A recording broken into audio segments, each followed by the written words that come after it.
Hey guys, it's Coach Fro from RocioFlores.com, and today's personal development topic is how to keep up with your personal development when you just can't. So this week I broke my wrist, and so it's just one of the things that's happened in the last year that has kind of thrown me off track. And so life happens, right? Like shit happens. And when that happens, how do you stay on track with like your self-growth and your personal journey and all of this development, etc., right? Like, what do you do when you just can't do the things that you have been doing that have been keeping you on track? So I want to give you guys 5 things to think about. Before I get started, I want to make sure that I ask you guys to subscribe to my monthly newsletter. On there, I share all the posts that I've done throughout the month. I do a little bit of sharing what's going on in my life and how that can relate back to your life, which is what this video kind of is, because I feel like I've kind of learned some stuff, and so I want to make sure that I share it with you guys because I think it can really help. So first and foremost, what constitutes like life crises, right? So what I want to make a distinction between is acute versus chronic, short-term versus long-term, and sprint versus marathon. So I've been using this as an analogy lately. Look, if something happens and it just throws you off track for one day, it's just one day. Look, you will get back on track the next day. Just make a decision that that's what you will do. But what about when things aren't going to be a one-day thing? Like, what about when you break your wrist and the doctor won't tell you how long it's going to take to heal? What about when your mother-in-law is sick with cancer and you have to be at the doctor's office for weeks? Like, what about when you have to make a huge move, or you're going to be out of a job for weeks, or you just had a baby, or your husband got into an accident and lost his job and now you have to completely change up your life? What about when your kid is sick? I mean, things happen sometimes that are not going to be a one and done kind of thing. And sometimes they can be happy things. Having a baby is a happy thing. Getting into a new relationship is a happy thing. Starting a new job are happy things. These are all great things, but they change your routine. And so when life sort of changes, you got to understand that, yeah, the first few days, like, you may not know what to do and how to stay on track with your life, and this may mean a whole lot of things are just completely out the window for a few days. But you can't stay in that form, because those new habits, those new things you're doing will become your new habits and the new way you live your life. So you have to kind of take the reins back in and make a decision about what you will do to make sure that you keep those good habits that you've learned and that you've picked up. And so that's what I want to do. I want to give you guys some information on how to make this more of a marathon that you will get to the end of the race rather than trying to sprint and giving up halfway. So first and foremost, I think something that's really important to do is to understand what your priorities are. So know your priorities. What are the must-do things in your life? What are the things that you have to do, like the minimum, to stay functional? This is different for everybody, and so personal development kind of encompasses huge aspects of people's lives, right? Like, so if you're in the health world and you're doing personal development, then your health habits might be the huge thing. If you're in the business world, it might mean you're like employable and your habits that have to do with your work. If you are just in the personal development world, like your spiritual health or your mental health, I mean, all of these require very different basic tasks, For example, for me, eating breakfast is a huge issue. I want to make sure that I wake up, I eat breakfast, and I take that time. Doing my reading is one of those things that is really important for me. Staying connected with certain people who are like my support group, making sure that I am communicating those things.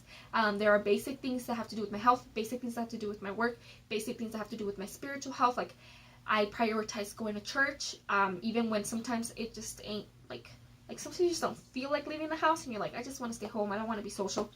There are things that you want to prioritize though, because you know that they keep you on track. You know that they are feeding your soul and they're going to help you with moving forward when you don't feel like it. And sometimes what you need to do when you don't feel like it is what you have to do.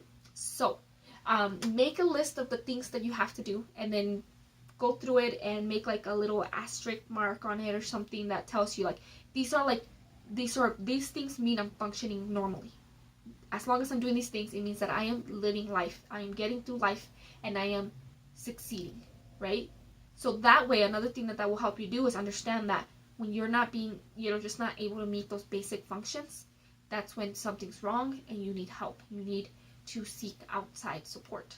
And for a lot of people, for example, like Some people's basic functions are way less than others. And that means to them, if they woke up, got out of bed, took a shower, and ate at least once a day, they are functioning. For some people, like, they got like a million things on their to-do list that they can function, but they have to drop some stuff.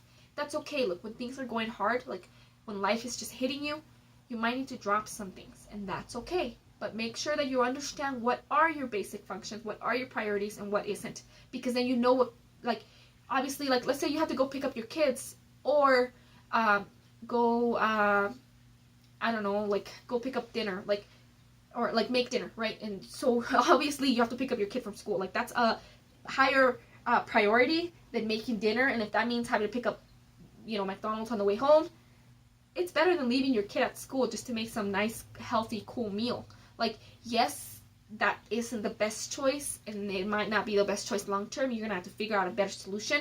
But for right now, please pick up your kid. Don't forget your kid. Don't leave him somewhere, okay? So make sure that you understand your priorities. Second, keep your boundaries. This year, I've had to do a lot of work with boundaries. That's not something that I grew up with, and so it's something that I've had to learn. A lot of you had to grow up. You grew up in situations where maybe you didn't have boundaries and you didn't feel like that was something that you could put a focus on, and so it was something that you grew with your personal development, something that you've learned to do. What happens is that when you're tested, that's when the boundaries kind of go off the wall. That's when you really know whether or not, like, you've actually done that work. And so what happens is, like, okay, so you're struggling, and so your abusive ex-partner or your parent or your sibling, all of a sudden they want to maybe, like, they want to help you, but it comes with certain conditions, and those conditions will be breaking those boundaries that you set for your life. You have to make a decision, because like, short term, you're like, that doesn't matter, right? Like, I'm just gonna get help right now and everything will go back to normal, or I'll speak up about how this bothered me then, but will you? And how will that affect this overall journey? Because what you allow is what you allow, and people will use that information to then guide their decisions on what they can continue to do around you. And so you have to be very strict about it. It's a hard time to be strict when things are tough, but if you are not okay with certain things, you're not okay with certain things being done, you have to keep your boundaries. Don't just drop them to accommodate or to seek help, because are you really being helped? And that's another thing where you have to make a decision, is this an acute issue or a chronic issue? Because if this is a long-term issue, dropping those boundaries will become long-term habits.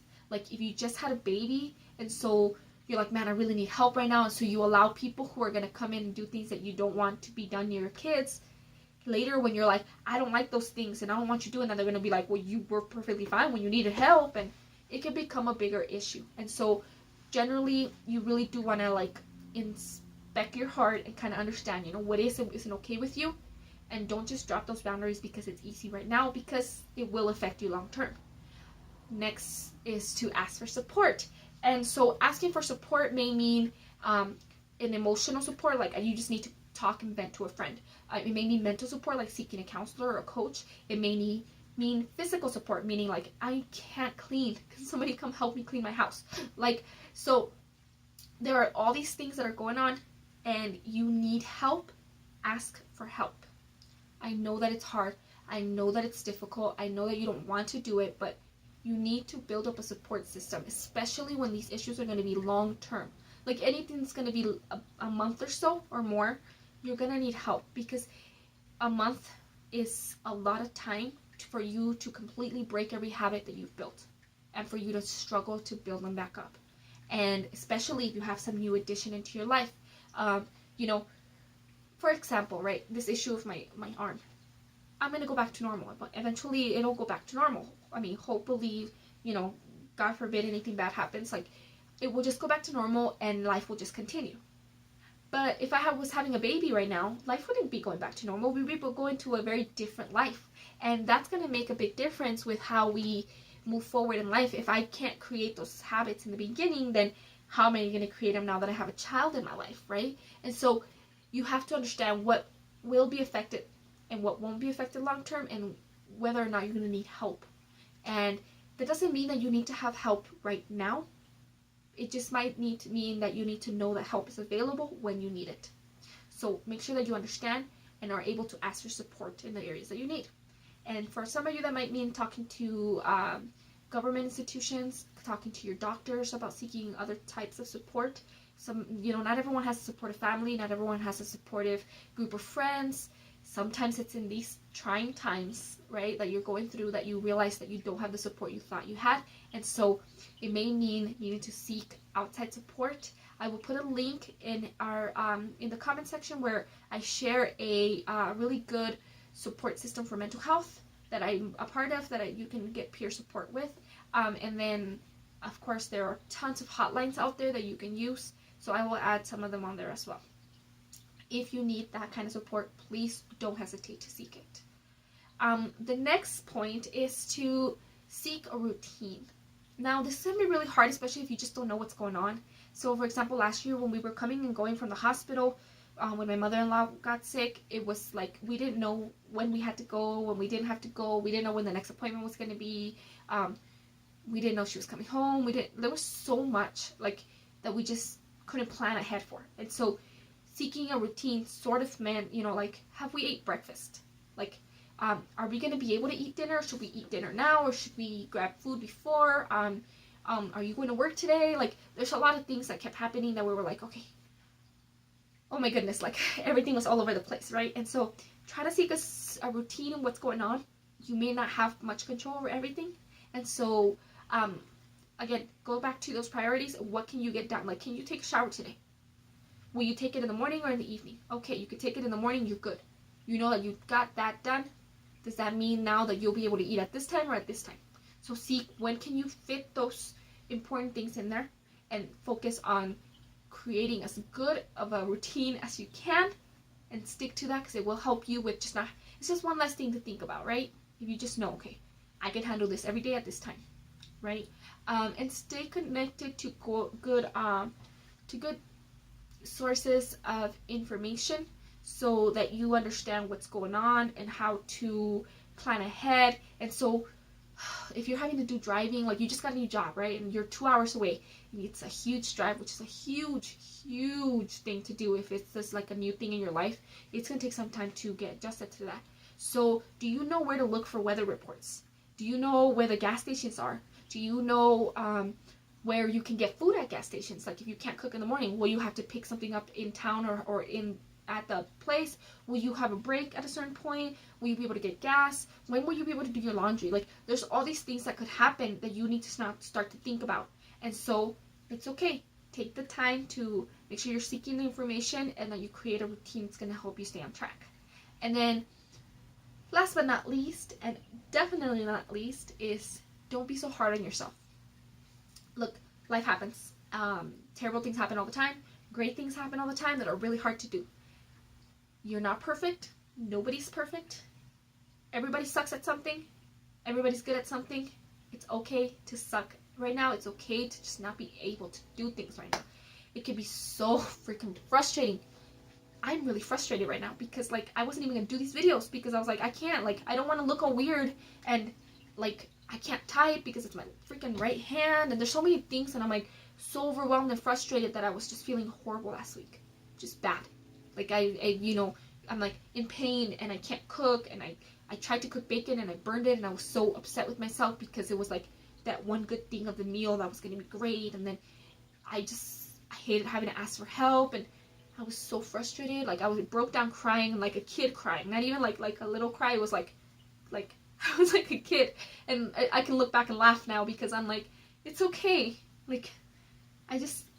I was frustrated. I was overwhelmed. It's okay to cry. It's okay to feel what you're feeling. Look, you're feeling it, so it's there for a reason, and you can spend time analyzing it. You can spend time trying to figure out how to make it better, how to find a solution, how to do better next time. But right now, you're feeling it. It's okay to feel it. It's okay to be sad. It's okay to be frustrated. It's okay to be angry. It's okay to be excited, but not really all that, thinking about what to do. It's okay to not be in a plan. It's okay. Everything's okay. You're living life. It's part of life. So just keep moving forward. Find the things that work. Find the things that don't work. Keep adding to your arsenal of growth. You are going to find out whether or not all of these things that you have learned have actually taught you anything. And so It's when life hits you hard that you get a really good test, like a legit, not written test, that will really test whether or not any of what you've been learning is bullshit or not. And I really hope that all of your personal growth journey has been legitimate and that nobody's been taking advantage of you and charging you money for things that aren't worth it. But if you have found that you have found yourself in a situation where you have been taken, or what is it called, like you've been had, I'm sorry, but even this is a growth moment. Look, sometimes we learn things that aren't helpful. Sometimes people try to teach us things that aren't helpful. Sometimes people take our money for programs that don't teach us shit. And if that's happened to you, I am so sorry. If you have a coach that can't help you,